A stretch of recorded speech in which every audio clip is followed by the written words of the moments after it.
श्री गणेशाय नमः। श्री सरस्वती माते नमः। श्रीमद्भागवत महापुराण की जय। जय जय श्री राधे श्याम। श्रीमद्भागवत महापुराण प्रथम खंड चतुर्थ स्कंद 12वां अध्याय। ध्रुव जी को कुबेर का वरदान और विष्णु लोक की प्राप्ति। श्री मैत्रेय जी कहते हैं, विदुर जी, ध्रुव का क्रोध शांत हो गया और वे यक्षों के वध से निवृत्त हो गए हैं। यह जानकर भगवान कुबेर वहां आए। उस समय यक्ष, चारण और किन्नर लोग उनकी स्तुति कर रहे थे। उन्हें देखते ही ध्रुव जी हाथ जोड़कर खड़े हो गए। तब कुबेर ने कहा, श्री कुबेर जी बोले, शुद्ध हृदय क्षत्रिय कुमार, तुमने अपने दादा के उपदेश से ऐसा दुस्तज्य वैर त्याग दिया, इससे मैं तुम पर बहुत प्रसन्न हूँ। वास्तव में न तुमने यक्षों को मारा है और न यक्षों ने तुम्हारे भाई को। समस्त जीवों की उत्पत्ति और विनाश का कारण तो एकमात्र काल ही है। यह मैं तू आदि मिथ्या बुद्धि तो जीवों को अज्ञान व स्वपन के समान शरीर आदि को ही आत्मा मानने से उत्पन्न होती है। इसी से मनुष्य को बंधन एवं दुख आदि विपरीत अवस्थाओं की प्राप्ति होती है। ध्रुव, अब तुम जाओ, भगवान तुम्हारा मंगल करे। तुम संसार पास से मुक्त होने के लिए सब जीवों में समदृष्टि रखकर सर्वभूत आत्मा भगवान श्री हरि का भजन करो। वे संसार पास का छेदन करने वाले हैं तथा संसार की उत्पत्ति आदि के लिए अपनी त्रिगुणात्मिका माया शक्ति से युक्त होकर भी वास्तव में उससे रहित है। उनके चरण कमल ही सबके लिए भजन करने योग्य हैं। प्रियवर, हमने सुना है तुम सर्वदा भगवान कमल नाभ के चरण कमलों के समीप रहने वाले हो, इसलिए तुम अवश्य ही वर पाने योग्य हो। ध्रुव, तुम्हें जिस वर की इच्छा हो मुझसे निसंकोच एवं निशंक होकर मांग लो। श्री मैत्रेय जी कहते हैं, विदुर जी, यक्षराज कुबेर ने जब इस प्रकार वर मांगने के लिए आग्रह किया तब महाभागवत महामति ध्रुव जी ने उनसे यही मांगा कि मुझे श्री हरि की अखंड स्मृति बनी रहे, जिससे मनुष्य सहज ही दुस्तर संसार सागर को पार कर जाता है। इड़विड़ा के पुत्र कुबेर जी ने बड़े प्रसन्न मन से उन्हें भगवत स्मृति प्रदान की। फिर उनके देखते वे अंतर्धान हो गए। इसके पश्चात ध्रुव जी भी अपनी राजधानी को लौट आए। वहां रहते हुए उन्होंने बड़ी बड़ी दक्षिणा वाले यज्ञों से भगवान यज्ञ पुरुष की आराधना की। भगवान ही द्रव्य, क्रिया और देवता संबंधी समस्त कर्म और उसके फल है तथा वे ही कर्म फल के दाता भी है। सर्वोपाधि शून्य सर्वात्मा श्री अच्युत में प्रबल वेग युक्त भक्ति भाव रखते हुए ध्रुव जी अपने में और समस्त प्राणियों में सर्वव्यापक श्री हरि को ही विराजमान देखने लगे। ध्रुव जी बड़े ही शील संपन्न ब्राह्मण भक्त, दीन वत्सल और धर्म मर्यादा के रक्षक थे। उनकी प्रजा उन्हें साक्षात पिता के समान मानती थी। इस प्रकार तरह तरह के ऐश्वर्य भोग से पुण्य का और भोगों के त्याग पूर्वक यज्ञ आदि कर्मों के अनुष्ठान से पाप का क्षय करते हुए उन्होंने 36,000 वर्ष तक पृथ्वी का शासन किया। जितेंद्रिय महात्मा ध्रुव ने इसी तरह अर्थ, धर्म और काम के संपादन में बहुत से वर्ष बिताकर अपने पुत्र उत्कल को राज सिंहासन सौंप दिया। इस संपूर्ण दृश्य प्रपंच को अविद्या रचित स्वप्न और गंधर्व नगर के समान माया से अपने में ही कल्पित मानकर और यह समझकर कि शरीर, स्त्री, पुत्र, मित्र, सेना भरा पूरा खजाना, जनाने, महल, सुरम्य विहार भूमि और समुद्र पर्यंत भूमंडल का राज्य, ये सभी काल के गाल में पड़े हुए हैं। वे बद्री का आश्रम को चले गए। वहां उन्होंने पवित्र जल में स्नान कर इंद्रियों को विशुद्ध शांत किया। फिर स्थिर आसन से बैठकर प्राणायाम द्वारा वायु को वश में किया। तदंतर मन के द्वारा इंद्रियों को बाह्य विषयों से हटाकर मन को भगवान के स्थूल विराट स्वरूप में स्थिर कर दिया। उसी विराट रूप का चिंतन करते करते वे अंत में ध्याता और देह के भेद से शून्य निर्विकल्प समाधि में लीन हो गए और उस अवस्था में विराट रूप का भी परित्याग कर दिया। इस प्रकार भगवान श्री हरि के प्रति निरंतर भक्ति भाव का प्रवाह चलते रहने से उनके नेत्रों में बार बार आनंद अशोक की बाढ़ सी आ जाती थी। इससे उनका हृदय द्रवीभूत हो गया और शरीर में रोमांच हो आया। फिर देहाभिमान गलित हो जाने से उन्हें मैं ध्रुव हूँ इसकी स्मृति भी न रही। इस समय ध्रुव जी ने आकाश से एक बड़ा ही सुंदर विमान उतरते देखा। वह अपने प्रकाश से दसों दिशाओं को आलोकित कर रहा था, मानो पूर्णिमा का चंद्र ही उदय हुआ हो। उसमें दो श्रेष्ठ पार्षद गदाओं का सहारा लिए खड़े थे। उनके चार भुजाएं थी, सुंदर श्याम शरीर था, किशोर अवस्था थी और अरुण कमल के समान नेत्र थे। वे सुंदर वस्त्र, किरीट, हार, भुजबंद और अति मनोहर कुंडल धारण किए हुए थे। उन्हें पूर्ण श्लोक श्री हरि के सेवक जान ध्रुव जी हड़बड़ाहट में पूजा आदि का क्रम भूलकर सहसा खड़े हो गए और ये भगवान के पार्षदों में प्रधान है ऐसा समझकर उन्होंने श्री मधुसूदन के नामों का कीर्तन करते हुए उन्हें हाथ जोड़कर प्रणाम किया। ध्रुव जी का मन भगवान के चरण कमलों में तल्लीन हो गया और वे हाथ जोड़कर बड़ी नम्रता से सिर नीचा किए खड़े रह गए। तब श्री हरि के प्रिय पार्षद सुनंद और नंदन ने श्री हरि के प्रिय पार्षद सुनंद और नंद ने उनके पास जाकर मुस्कुराते हुए कहा। सुनंद और नंद कहने लगे, राजन आपका कल्याण हो, आप सावधान होकर हमारी बात सुनिए। आपने 5 वर्ष की अवस्था में ही तपस्या करके सर्वेश्वर भगवान को प्रसन्न कर लिया था। हम उन्हीं निखिल जग नियंता सांग पाणी भगवान विष्णु के सेवक हैं और आपको भगवान के धाम में ले जाने के लिए यहाँ आए हैं। आपने अपनी भक्ति के प्रभाव से विष्णु लोक का अधिकार प्राप्त किया है, जो औरों के लिए बड़ा दुर्लभ है। परम ज्ञानी सप्तऋषि भी वहां तक नहीं पहुंच सके, वे नीचे से केवल उसे देखते रहते हैं। सूर्य और चंद्रमा आदि ग्रह, नक्षत्र एवं तारागण भी उसकी प्रदक्षिणा किया करते हैं। चलिए आप उसी विष्णु धाम में निवास कीजिए। प्रियवर, आज तक आपके पूर्वज तथा और कोई भी उस पद पर कभी नहीं पहुंच सके। भगवान विष्णु का वह परम धाम सारे संसार का वंदनीय है। आप वहां चलकर विराजमान हो। आयुष्मान यह श्रेष्ठ विमान पूर्ण श्लोक शिखामणि श्री हरि ने आपके लिए ही भेजा है। आप इस पर चढ़ने योग्य हैं। श्री मैत्रेय जी कहते हैं, भगवान के प्रमुख पार्षद के ये अमृतमय वचन सुनकर परम भागवत ध्रुव जी ने स्नान किया। फिर संध्या वंदन आदि नित्य कर्म से निवृत्त हो मांगलिक अलंकार आदि धारण किए बद्री का आश्रम में रहने वाले मुनियों को प्रणाम करके उनका आशीर्वाद लिया। इसके बाद उस श्रेष्ठ विमान की पूजा और प्रदक्षिणा की और पार्षदों को प्रणाम कर सुवर्ण के समान कांतिमान दिव्य रूप धारण कर उस पर चढ़ने को तैयार हुए। इतने में ही ध्रुव जी ने देखा कि काल मूर्तिमान होकर उनके सामने खड़ा है। तब वे मृत्यु के सिर पर पैर रखकर उस समय अद्भुत विमान पर चढ़ गए। उस समय आकाश में दुंदुभी, मृदुंग और ढोल आदि बाजे बजने लगे। श्रेष्ठ गंधर्व गान करने लगे और फूलों की वर्षा होने लगी। विमान पर बैठकर ध्रुव जी जो ही भगवान के धाम को जाने के लिए तैयार हुए, त्यों ही उन्हें अपनी माता सुनीति का स्मरण हो आया। वे सोचने लगे, क्या मैं बेचारी माता को छोड़कर अकेला ही दुर्लभ वैकुंठ धाम को जाऊंगा। नंद और सुनंद ने ध्रुव के हृदय की बात जानकर उन्हें दिखलाया कि देवी सुनीति आगे आगे दूसरे विमान पर जा रही है। उन्होंने क्रमशः सूर्य आदि सभी ग्रह देखे। मार्ग में जहां तहां विमानों पर बैठे हुए देवता उनकी प्रशंसा करते हुए फूलों की वर्षा करते जाते थे। उस दिव्य विमान पर बैठकर ध्रुव जी त्रिलोकी को पार कर सप्तऋषि मंडल से भी ऊपर भगवान विष्णु के नित्य धाम में पहुंचे।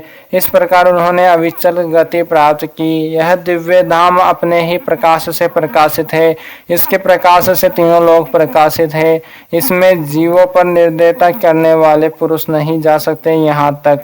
यहाँ तो उन्हीं की पहुंच होती है जो दिन रात प्राणियों के कल्याण के लिए शुभ कर्म ही करते रहते हैं, जो शांत समदर्शी शुद्ध और सब प्राणियों को प्रसन्न रखने वाले हैं तथा भगवत भक्तों को ही अपना एकमात्र सच्चा सुहृद मानते हैं।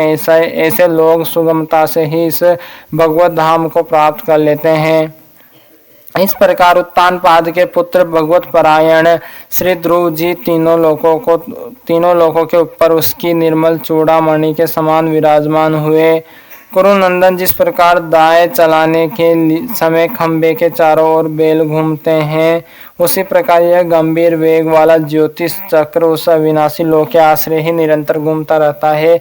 उसकी महिमा देखकर देवर्षि नारद ने प्रचेताओं की यज्ञशाला में वीणा बजाकर ये 3 श्लोक गाए थे।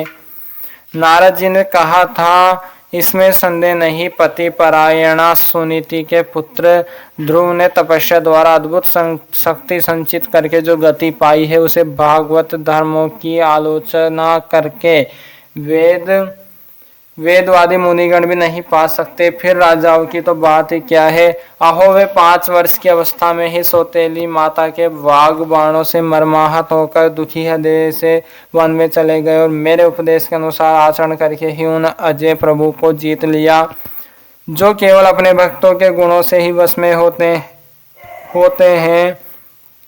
ध्रुव जी ने तो 5-6 वर्ष की अवस्था में कुछ दिनों की तपस्या से ही भगवान को प्रसन्न करके उनका परम पद प्राप्त कर लिया, किंतु उनके अधिकृत किए हुए इस पद को भूमंडल में कोई दूसरा क्षत्रिय क्या वर्षों तक तपस्या करके भी पा सकता है। श्री मैत्रेय जी कहते हैं, विदुर जी, तुमने मुझसे उदार कीर्ति ध्रुव जी के चरित्र के विषय में पूछा था, सो मैंने तुम्हें वह पूरा का पूरा सुना दिया। साधुजन इस चरित्र की बड़ी प्रशंसा करते हैं। यह धन, यश और आयु की वृद्धि करने वाला परम पवित्र और अत्यंत मंगलमय है। इससे स्वर्ग और अविनाशी पद भी प्राप्त हो सकता है। यह देव तत्व की प्राप्ति कराने वाला बड़ा ही प्रशंसनीय और समस्त पापों का नाश करने वाला है। भगवत भक्त ध्रुव के इस पवित्र चरित्र को जो श्रद्धा पूर्वक बार बार सुनते हैं उन्हें भगवान की भक्ति प्राप्त होती है, जिससे उनके सभी दुखों का नाश हो जाता है। इसे श्रवण करने वाले को शील आदि गुणों की प्राप्ति होती है। जो महतत्व चाहते हैं उन्हें महतत्व की प्राप्ति कराने वाला स्थान मिलता है। जो तेज चाहते हैं उन्हें तेज प्राप्त होता है और मनस्वियों का मान बढ़ता है। पवित्र कीर्ति ध्रुव जी के इस महान चरित्र का प्रातः और सायंकाल ब्राह्मण आदि द्विजातियों के समाज में एकाग्र चित्त से कीर्तन करना चाहिए। भगवान के परम पवित्र चरणों की शरण में रहने वाला जो पुरुष इस निष्काम भाव से पूर्णिमा, अमावस्या, द्वादशी, श्रवण नक्षत्र, तिथि, क्षय, व्यतिपात, संक्रांति अथवा रविवार के दिन श्रद्धालु पुरुषों को सुनाता है, वह स्वयं अपने आत्मा में ही संतुष्ट रहने लगता है और सिद्ध हो जाता है। यह साक्षात भगवत विषयक अमृतमय ज्ञान है। जो लोग भगवान मार्ग के मर्म से अनभिज्ञ हैं, उन्हें जो कोई लोग इसे प्रदान करता है, उस दीन वत्सल कृपालु पुरुष पर देवता अनुग्रह करते हैं। ध्रुव जी के कर्म सर्वत्र प्रसिद्ध और परम पवित्र हैं। वे अपनी बाल्यावस्था में ही माता के घर और खिलौनों का मोह छोड़कर श्री विष्णु भगवान की शरण में चले गए थे। कुरुनंदन, उनका यह पवित्र चरित्र मैंने तुम्हें सुना दिया। बोले श्री ध्रुव भगवान की जय। अथ 13वां अध्याय ध्रुव वंश का वर्णन, राजा अंग का चरित्र।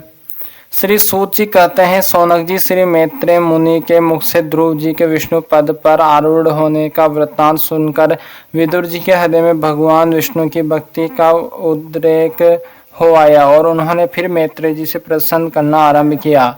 विदुर जी ने पूछा, भगवत परायण मुने, ये प्रचेता कौन थे, किसके पुत्र थे, किसके वंश में प्रसिद्ध थे और इन्होंने कहाँ यज्ञ किया था। भगवान के दर्शन से कृतार्थ नारद जी परम भागवत है, ऐसा मैं मानता हूँ। उन्होंने 5 रात्र का निर्माण करके श्री हरि की पूजा पद्धति रूप क्रिया योग उपदेश किया है। जिस समय प्रचेता गण स्वधर्म का आचरण करते हुए भगवान यज्ञेश्वर की आराधना कर रहे थे, उस समय भक्त प्रवर नारद जी ने ध्रुव का गुणगान किया था। ब्राह्मण उस स्थान पर उन्होंने भगवान की जिन जिन लीला कथाओं का वर्णन किया था वे सब पूर्ण रूप से मुझे सुनाइए, मुझे उनके सुनने की बड़ी इच्छा है। श्री मैत्रेय जी ने कहा, विदुर जी, महाराज ध्रुव के वन चले जाने पर उनके पुत्र उत्कल ने अपने पिता के सार्वभौम वैभव और राज्य सिंहासन को अस्वीकार कर दिया। वह जन्म से ही शांत चित्त, आसक्ति शून्य और समदर्शी था तथा संपूर्ण लोकों को अपनी आत्मा में और अपनी आत्मा को संपूर्ण लोकों में स्थित देखता था। उसके अंतःकरण का वासना रूप मल अखंड योगाग्नि से भस्म हो गया था। इसलिए वह अपनी आत्मा को विशुद्ध बोध रस के साथ अभिन्न आनंदमय और सर्वत्र व्याप्त देखता था। सब प्रकार के भेद से रहित प्रशांत ब्रह्मा को ही वह अपना स्वरूप समझता था तथा अपनी आत्मा से भिन्न कुछ भी नहीं देखता था। वह अज्ञानियों को रास्ते आदि साधारण स्थानों में बिना लपटी की आग के समान मूर्ख, अंधा, बहिरा, पागल अथवा गूंगा सा प्रतीत होता था। वास्तव में ऐसा था नहीं, इसलिए कुल के बड़े बूढ़े तथा मंत्रियों ने उसे मूर्ख और पागल समझकर उसके छोटे भाई भ्रमिपुत्र वत्सर को राजा बनाया। वत्सर की प्रेयसी भार्या स्ववीर्थी के गर्भ से पुष्पाण, तिग्म, केतु, ईश, ऊर्ज, वसु और जय नाम के 6 पुत्र हुए। पुष्पाण के प्रभा और दोसा नाम की 2 स्त्रियां थीं। उनमें से प्रभा के प्रातः मध्यन्दन और साय ये 3 पुत्र हुए। उनमें से प्रभा के प्रातः, मध्यदिन और साय ये 3 पुत्र हुए। दोसा के प्रदोष, निशित और व्युष्ट ये 3 पुत्र हुए। व्युष्ट ने अपनी भार्या पुष्करिणी से सर्वतेजा नाम का पुत्र उत्पन्न किया। उसकी पत्नी आकुति से चक्षु नामक पुत्र हुआ। चाक्षुष मनवंतर में वही मनु हुआ।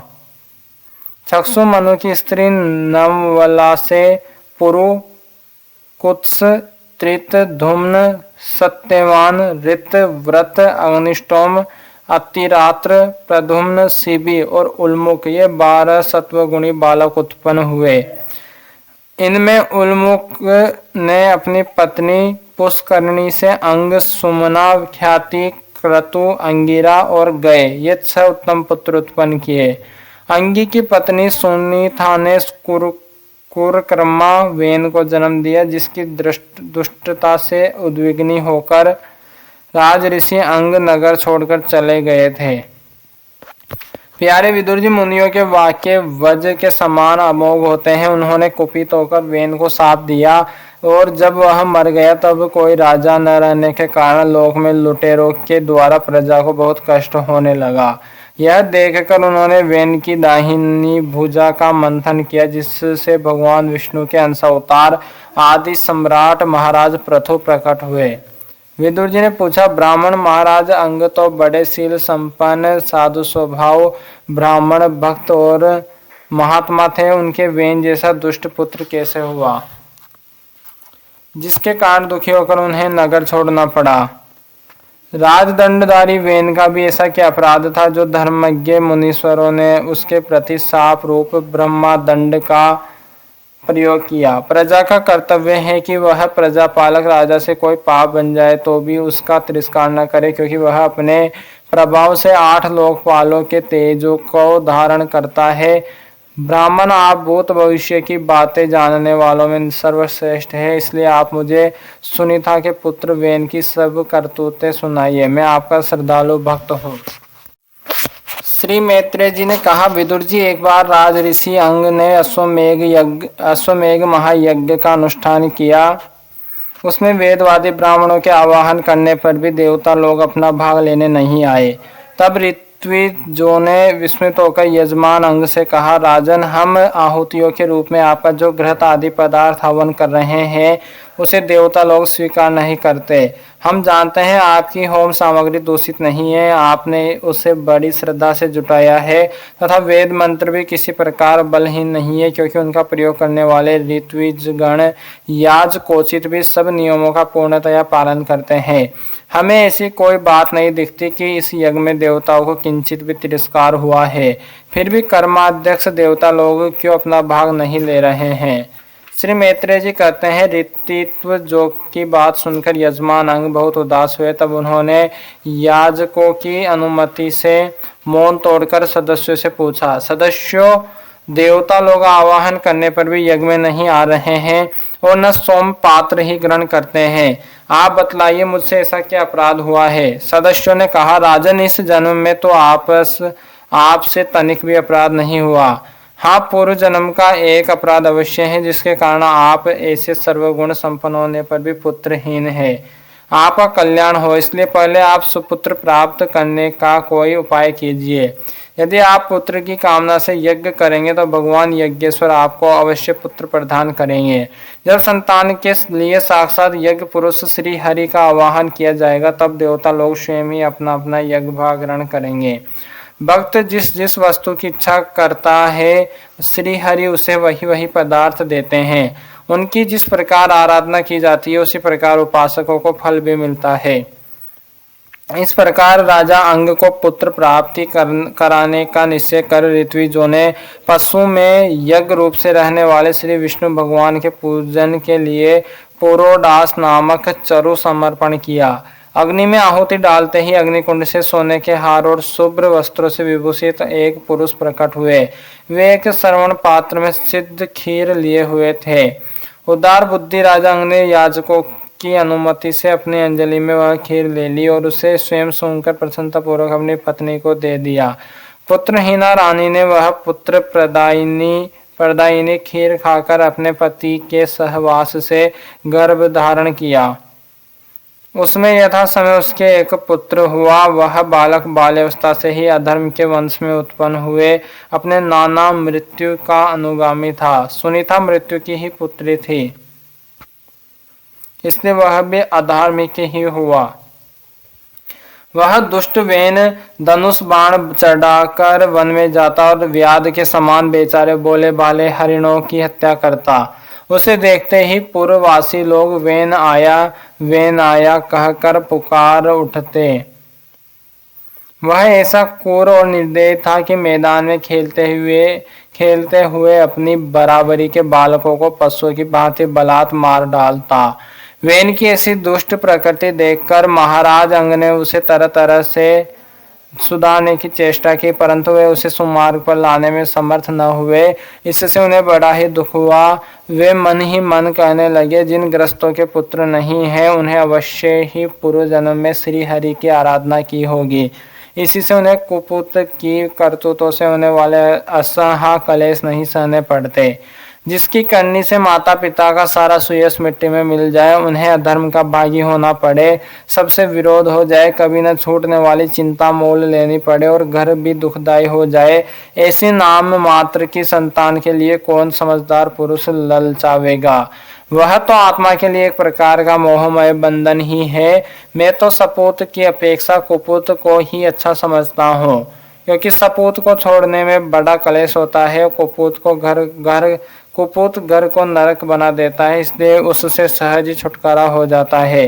इस प्रकार सोचते सोचते महाराज अंग को रात में नींद नहीं आई। उनका चित्त गृहस्थी से विरक्त हो गया। वे आधी रात के समय बिछोने से उठे। इस समय वेन की माता नींद में बेसुध पड़ी थी। राजा ने सबका मोह छोड़ दिया और उसी समय किसी को भी मालूम न हो, इस प्रकार चुपचाप उस महान ऐश्वर्य से भरे राजमहल से निकलकर वन को चले दिए। महाराज विरक्त होकर घर से निकल गए और यह जानकर सभी प्रजाजन पुरोहित मंत्रियों सुहृदगण आदि अत्यंत शोकाकुल होकर पृथ्वी पर उनकी खोज करने लगे। ठीक वैसे ही जैसे योग का यथार्थ रहस्य न जानने वाले पुरुष अपने हृदय में छिपे हुए भगवान को बाहर खोजते हैं। जब उन्हें अपने स्वामी का कहीं पता न लगा, तब वे निराश होकर नगर में लौट आए और वहां जो मुनिजन एकत्रित हुए, उन्हें यथावत प्रणाम करके उन्होंने आंखों में आंसू भरकर महाराज के न मिलने का वृत्तांत सुनाया। राजा वेन की कथा। श्री मैत्रेय जी कहते हैं, वीरवर विदुर जी, सभी लोगों की कुशल चाहने वाले भृगु आदि मुनियों ने देखा कि अंग के चले जाने से अब पृथ्वी की रक्षा करने वाला कोई नहीं रह गया है। सब लोग पशुओं के समान उच्छृंखल होते जा रहे हैं। तब उन्होंने माता सुनीता की सम्मति से मंत्रियों के सहमत न होने पर भी वेन को भूमंडल के राजपद पर अभिषिक्त कर दिया। वेन बड़ा कठोर शासक था। जब चोर डाकुओं ने सुना कि वह राज सिंहासन पर बैठा है, तब सर्प से डरे हुए चूहों के समान वे सब तुरंत ही जहां तहां छिप गए। राज्यासन पाने पर वेन आठों लोकपालों के ऐश्वर्य कला के कारण उन्मत्त हो गया और अभिमानवश अपने को ही सबसे बड़ा मानकर महापुरुषों का अपमान करने लगा। वह ऐश्वर्य मद से अंधा हो रथ पर चढ़कर निरंकुश गजराज के समान पृथ्वी और आकाश को कपाता हुआ सर्वत्र विचरने लगा। कोई भी द्विजातीय वर्ण का पुरुष कभी किसी प्रकार का यज्ञ दान और हवन न करे। अपने राज्य में वह यह ढिंडोरा पिटवाकर उसने सारे धर्म कर्म बंद करवा दिए। दुष्ट वेन का ऐसा अत्याचार देख सारे ऋषि मुनि एकत्र हुए और संसार पर संकट आया समझकर करुणावश आपस में कहने लगे, अहो, जिस जैसे दोनों ओर जलती हुई लकड़ी के बीच में रहने वाले चींटी आदि जीव महान संकट में पड़ जाते हैं, वैसे ही इस समय सारी प्रजा एक ओर राजा के और दूसरी ओर चोर डाकुओं के अत्याचारों से महान संकट में पड़ रही है। हमने अराजकता के भय से ही अयोग्य होने पर भी वेन को राजा बनाया था, किंतु अब उससे भी प्रजा को भय हो गया है। ऐसी अवस्था में प्रजा को किस प्रकार सुख शांति मिल सकती है। सुनीता की कोख से उत्पन्न हुआ यह वेन स्वभाव से ही दुष्ट है, परंतु सांपों को दूध पिलाने के समान इसको पालना पालने वालों के लिए अनर्थ का कारण हो गया। हमने इसे प्रजा की रक्षा करने के लिए नियुक्त किया था, यह आज उसी को नष्ट करने पर तुला हुआ है। इतना सब होने पर भी हमें इसे समझाना अवश्य चाहिए। ऐसा करने में इसके किए हुए पाप हमें स्पर्श नहीं करेंगे। हमने जानबूझकर दुराचारी वेन को राजा बनाया था, किंतु यदि समझाने पर भी यह हमारी बात नहीं मानेगा तो लोक के धिक्कार से दग्ध हुए इस दुष्ट को हम अपने तेज से भस्म कर देंगे। ऐसा विचार करके मुनि लोग वेन के पास गए और अपने क्रोध को छिपाकर उसे प्रिय वचनों से समझाते हुए इस प्रकार कहने लगे। मुनियों ने कहा, राजन, हम आपसे जो बात करते हैं उस पर ध्यान दीजिए। इससे आपकी आयु, श्री, बल और कीर्ति की वृद्धि होगी। तात यदि मनुष्य मन, वाणी, शरीर और बुद्धि से धर्म का आचरण करे तो उसे सर्वगादि शोक रहित लोकों की प्राप्ति होती है। यदि उसका निष्काम भाव हो तब तो वही धर्म उसे अनंत मोक्ष पद पर पहुंचा देता है। इसलिए वीरवर प्रजा का कल्याण रूप वह धर्म आपके कारण नष्ट नहीं होना चाहिए। धर्म के नष्ट होने से राजा भी ऐश्वर्य से च्युत हो जाता है। जो राजा दुष्ट मंत्री और चोर आदि से अपनी प्रजा की रक्षा करते हुए न्यायानुकूल कर लेता है, वह इस लोक में और परलोक में दोनों जगह सुख पाता है। जिसके राज्य अथवा नगर में वर्णाश्रम धर्मों का पालन करने वाले पुरुष सर्वधर्म पालन के द्वारा भगवान यज्ञ पुरुष की आराधना करते हैं, महाभाग अपनी आज्ञा का पालन करने वाले उस राजा से भगवान प्रसन्न रहते हैं, क्योंकि वे ही सारे विश्व की आत्मा तथा संपूर्ण भूतों के रक्षक हैं। भगवान ब्रह्मादि जगदीश्वरों के भी ईश्वर है। उनके प्रसन्न होने पर कोई भी वस्तु दुर्लभ नहीं रह जाती। तभी तो इंद्रादि लोकपालों के सहित समस्त लोग उन्हें बड़े आदर से पूजोपहार समर्पण करते हैं। राजन, भगवान श्री हरि समस्त लोकपाल और यज्ञों के नियंता है। वे वेद त्रय रूप, द्रव्य रूप और तप स्वरूप हैं। इसलिए आपके जो देशवासी आपकी उन्नति के लिए अनेक प्रकार के यज्ञों से भगवान का यजन करते हैं, आपको उनके अनुकूल ही रहना चाहिए। जब आपके राज्य में ब्राह्मण लोग यज्ञों का अनुष्ठान करेंगे तब उनकी पूजा से प्रसन्न होकर भगवान के अंश स्वरूप देवता आपको मनचाहा फल देंगे। अतः वीरवर आपको यज्ञादि धर्मानुष्ठान बंद करके देवताओं का तिरस्कार नहीं करना चाहिए। वेन ने कहा, तुम लोग बड़े मूर्ख हो, खेद है, तुमने अधर्म में ही धर्म बुद्धि कर रखी है। तभी तो तुम जीविका देने वाले मुझ साक्षात पति को छोड़कर किसी दूसरे जार पति की उपासना करते हो। जो लोग मूर्खतावश राजा रूप परमेश्वर का अनादर करते हैं, उन्हें न तो इस लोक में सुख मिलता है और न परलोक में ही। अरे, जिसमें तुम लोगों की इतनी भक्ति है वह यज्ञ पुरुष है कौन? यह तो ऐसी ही बात हुई जैसे उल्टा स्त्रियां अपने विवाहित पति से प्रेम न करके किसी पर पुरुष में आसक्त हो जाए। विष्णु, ब्रह्मा, महादेव, इंद्र, वायु, यम, सूर्य, मेघ, कुबेर, चंद्रमा, पृथ्वी, अग्नि और वरुण तथा इनके अतिरिक्त जो दूसरे वर और साप देने में समर्थ देवता है, वे सबके सब राजा के शरीर में रहते हैं। इसलिए राजा सर्वदेवमय है और देवता उसके अंश मात्र है।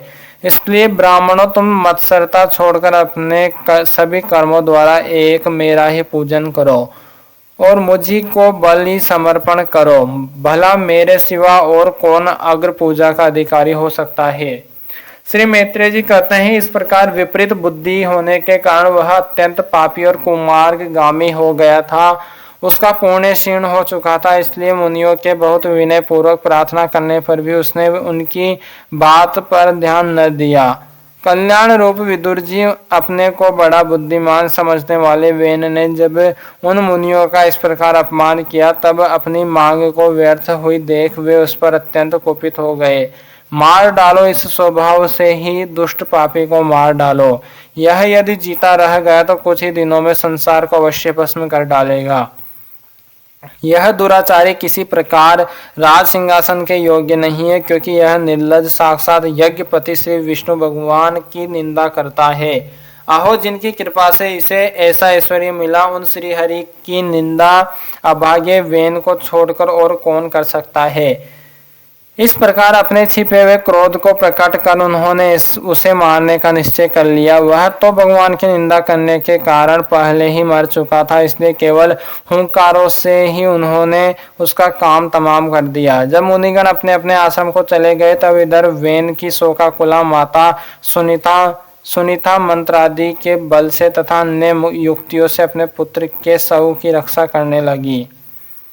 एक दिन वे मुनिगण सरस्वती के पवित्र जल में स्नान कर अग्निहोत्र से निवृत्त हो नदी के तीर पर बैठे हुए हरि चर्चा कर रहे थे।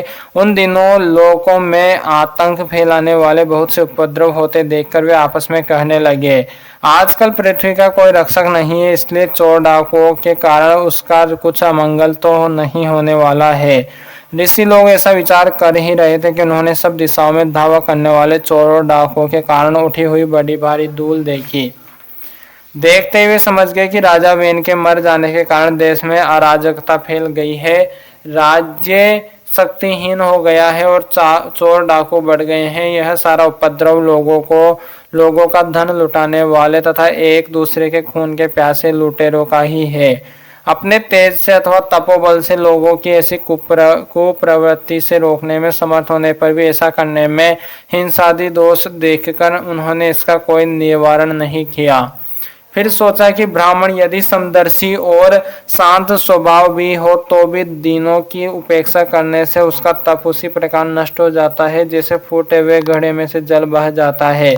फिर राज ऋषि अंग का वंश भी नष्ट नहीं होना चाहिए, क्योंकि इसमें अनेक अमोघ शक्ति और भगवत परायण राजा हो चुके हैं। ऐसा निश्चय कर उन्होंने मृत राजा की जांघों को बड़े जोर से मथा तो उसमें से एक बौना पुरुष उत्पन्न हुआ।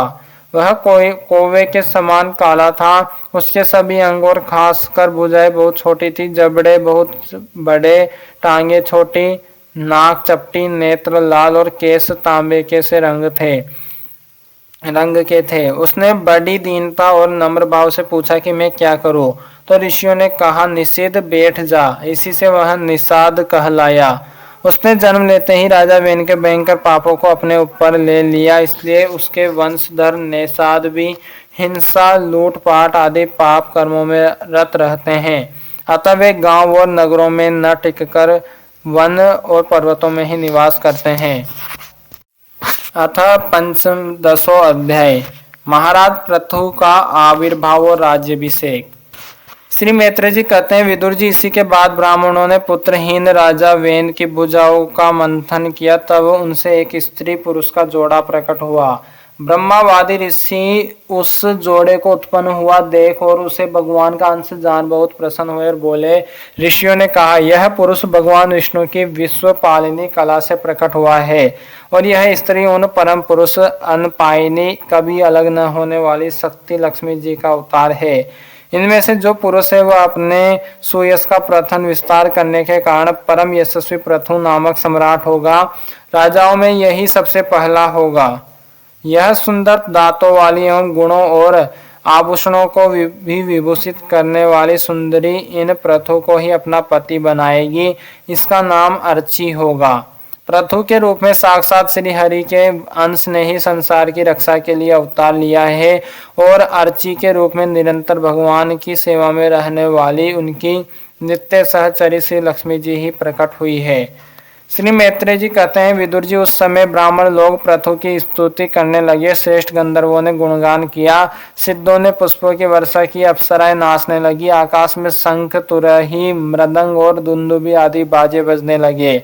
समस्त देवता, ऋषि और पितर अपने अपने लोकों से वहां आए। जगत गुरु ब्रह्मा जी देवता और देवेश्वरों के साथ पधारे। उन्होंने वेन कुमार पृथु के दाहिने हाथ में भगवान विष्णु की हस्तरेखाएं और चरणों में कमल का चिन्ह देखकर उन्हें श्री हरि का ही अंश समझा, क्योंकि जिसके हाथ में दूसरी रेखाओं से बिना कटा हुआ चक्र का चिन्ह होता है वह भगवान का ही अंश होता है। वेदवादी ब्राह्मणों ने महाराज पृथु के अभिषेक का आयोजन किया। सब लोग उसकी सामग्री जुटाने में लग गए। उस समय नदी, समुद्र, पर्वत, सर्प, गौ, पक्षी, मृग, स्वर्ग, पृथ्वी तथा अन्य सभी प्राणियों ने भी उन्हें तरह तरह के उपहार भेंट किए। सुंदर वस्त्रों आभूषणों से अलंकृत महाराज पृथु का विधिवत राज्याभिषेक हुआ। उस समय अनेकों अलंकारों से सजी हुई महारानी अर्ची के साथ वे दूसरे अग्निदेव के सदृश जान पड़ते थे। वीर विदुर जी, उन्हें कुबेर ने बड़ा ही सुंदर सोने का सिंहासन दिया तथा वरुण ने चंद्रमा के समान श्वेत और प्रकाशमय छत्र दिया, जिससे निरंतर जल की फुइया झरती रहती थी। वायु ने 2 चवर, धर्म ने कीर्तिमय माला, इंद्र ने मनोहर मुकुट, यम ने दमन करने वाला दंड, ब्रह्मा ने वेदमय कवच, सरस्वती ने सुंदर हार, विष्णु भगवान ने सुदर्शन चक्र, विष्णु प्रिया लक्ष्मी जी ने अविचल संपत्ति, रुद्र ने 10 चंद्राकर चिन्हों से युक्त कोसावली तलवार, अंबिका जी ने 100 चंद्राकर चिन्हों वाली ढाल, चंद्रमा ने अमृतमय अश्व, त्वष्टा विश्वकर्मा ने सुंदर रथ, अग्नि ने बकरे और गौ के सींग का बना हुआ सुदृढ़ धनुष, सूर्य ने तेजोमय बाण, पृथ्वी ने चरण स्पर्श मात्र से अभिष्ट स्थान पर पहुंचा देने वाली योगमय पादुकाएं, आकाश के अभिमानी गो देवताओं ने नित्य नूतन पुष्पों की माला, आकाश विहारी सिद्ध गंधर्व आदि ने नाचने, गाने, बजाने और अंतर्धान हो जाने की शक्तियां, ऋषियों ने अमोघ आशीर्वाद, समुद्र ने अपने से उत्पन्न हुआ शंख तथा 7 समुद्र, पर्वत और नदियों ने उनके रथ लिए बेरोक टोक मार्ग उपहार में दिए। इसके पश्चात सूत, मागध और वंदी जन उनकी स्तुति करने के लिए उपस्थित हुए। तब उन स्तुति करने वालों का अभिप्राय समझकर वेन पुत्र परम प्रतापी महाराज पृथु ने हंसते हुए मेघ के समान गंभीर वाणी में कहा। पृथु ने कहा, सौम्य, सूत, मागध और वंदी जन, अभी तो लोक में मेरा कोई भी गुण प्रकट नहीं हुआ, फिर तुम किन गुणों को लेकर मेरी स्तुति करोगे? मेरे विषय में तुम्हारी वाणी व्यर्थ नहीं होनी चाहिए, इसलिए मुझसे भिन्न किसी और की स्तुति करो। मृदुभाषियों, कालांतरों में जब मेरे अप्रकट गुण प्रकट हो जाए तब भरपेट अपनी मधुर वाणी से मेरी स्तुति कर लेना। देखो, शिष्ट पुरुष पवित्र कीर्ति श्री हरि के गुणानुवाद के रहते हुए तुच्छ मनुष्यों की स्तुति नहीं किया करते। महान गुणों को धारण करने में समर्थ होने पर भी ऐसा कौन बुद्धिमान पुरुष है जो उनके न रहने पर भी केवल संभावना मात्र से स्तुति करने वालों द्वारा अपनी स्तुति करवाएगा? यदि यह विद्याभ्यास करता तो इसमें अमुक अमुक गुण हो जाते। इस प्रकार स्तुति से तो मनुष्य की वंचना की जाती है। वह मंदमती यह नहीं समझता कि इस प्रकार तो लोग उसका उपहास ही कर रहे हैं। जिस प्रकार लज्जाशील उदार पुरुष अपने किसी निंदित पराक्रम की चर्चा होनी बुरी समझते हैं, उसी प्रकार लोक विख्यात समर्थ पुरुष अपनी स्तुति को भी निंदित मानते हैं। सूतगण, अभी हम अपने श्रेष्ठ कर्मों के द्वारा लोकों में अप्रसिद्ध ही हैं। हमने अब तक कोई भी ऐसा काम नहीं किया है जिसकी प्रशंसा की जा सके। तब तुम लोगों से बच्चों के समान अपनी कीर्ति का किस प्रकार गान करावे? श्रीमद् भागवत महापुराण की जय। श्री पृथु महाराज की जय। श्री सीताराम भगवान की जय। श्री राधे श्याम जी सरकार की जय। श्री उमापति महादेव भगवान की जय। हनुमान जी महाराज की जय। सतगुरुदेव भगवान की जय। अपने अपने माता पिता की जय। गौ माता की जय। वृंदावन बिहारी लाल की जय। राधे रानी की जय। यमुना मैया की जय। गंगा मैया की जय। सभी संतन की जय। सभी विप्रन की जय। सभी भूदेव ब्राह्मणों की जय। सभी भूदेव संतन की जय। सभी विरक्त संतन की जय। सभी विरक्त ब्राह्मणन की जय। सभी पितरन की जय। सनक सनंदन सनत सनातन कुमार की जय। श्री विष्णु भगवान की जय। श्री विराट स्वरूप भगवान की जय। श्री मैत्रेय जी महाराज की जय। श्री विदुर जी महाराज की जय। श्री सनकादि मुनि की जय। श्री सूत जी महाराज की जय। श्री सौनक जी महाराज की जय। श्री सुखदेव जी महाराज की जय। श्री परीक्षित जी महाराज की जय। सभी श्रोतागण की जय। कथावाचक की जय। तुलसी माता की जय। गौ माता की जय। सनातन धर्म की जय। जय जय श्री राधे श्याम। सबको मिले श्री वृंदावन धाम। नमः पार्वती पतये हर हर महा